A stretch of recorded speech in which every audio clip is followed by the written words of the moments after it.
Hello guys, welcome to Filmy audits. Today Tillu square movie అయితే చూశాను. Movie అయితే చాలా బాగుంది, నాకు చాలా బాగా నచ్చింది. ఇంకా రివ్యూలోకి వస్తే మూవీ అయితే సేమ్ ఫస్ట్ పార్ట్ లాగే చాలా ఫన్నీగా ఉంది. సిద్ధు జొన్నలగడ్డ గారు యాక్టింగ్ అయితే చించేశారు. టిల్లు క్యారెక్టర్ మటుకు సేమ్ ఫస్ట్ పార్ట్ లో ఎలా ఉందో సెకండ్ పార్ట్ లో కూడా అలానే ఉంది. కామెడీ అండ్ డైలాగ్స్ మాత్రం హిలేరియస్ గా ఉన్నాయి. నేనైతే బాగా ఎంజాయ్ చేశాను గాయస్. మూవీ ఫస్ట్ హాఫ్ మొత్తం ఫుల్ కామెడీ అండ్ ఫన్నీగా ఉంటుంది. ఫస్ట్ పార్ట్ లో టిల్లు రాధికాల మధ్య కెమిస్ట్రీ వర్కౌట్ అయినట్టు సెకండ్ పార్ట్ లో వర్కౌట్ అవ్వలేదు. ఇంకా ఇంటర్వెల్ లో ట్విస్ట్ బాగుంటుంది. సెకండ్ హాఫ్ విషయానికి వస్తే విలన్ క్యారెక్టర్ కొంచెం వీక్ గా ఉంది. మూవీ ఫైనల్ వచ్చేసరికి ఒక ట్విస్ట్ ఉంటుంది, చాలా బాగుంటుంది. సాంగ్స్ కూడా చాలా బాగున్నాయి. సాంగ్స్ యొక్క పిక్చరైజేషన్ కూడా బాగుంది అండ్ బ్యాక్గ్రౌండ్ మ్యూజిక్ సూపర్ గా ఉంది.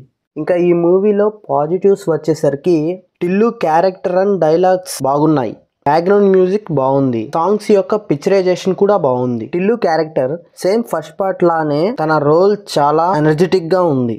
ప్రత్యేకంగా కొన్ని సీన్స్ లో అయితే బ్యాక్గ్రౌండ్ మ్యూజిక్ పర్ఫెక్ట్ గా సెట్ అయింది. ఇంటర్వెల్ ముందు చంద్రముఖి ట్రాక్ పర్ఫెక్ట్ గా సెట్ అయింది. అనుపమ యాక్టింగ్ అండ్ ట్విస్ట్స్ కూడా బాగున్నాయి.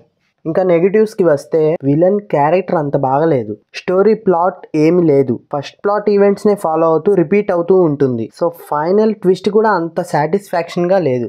సో ఓవరాల్ మూవీ అయితే చాలా బాగుంది గాయస్. ఫ్రెండ్స్తో వెళ్ళి బాగా ఎంజాయ్ చేయండి. ఒకవేళ ఫ్యామిలీతో వెళ్ళాలి అంటే కొన్ని బోల్డ్ సీన్స్ అయితే ఉన్నాయి. So that's it for review guys. Please like, share, subscribe. I will catch you in next video.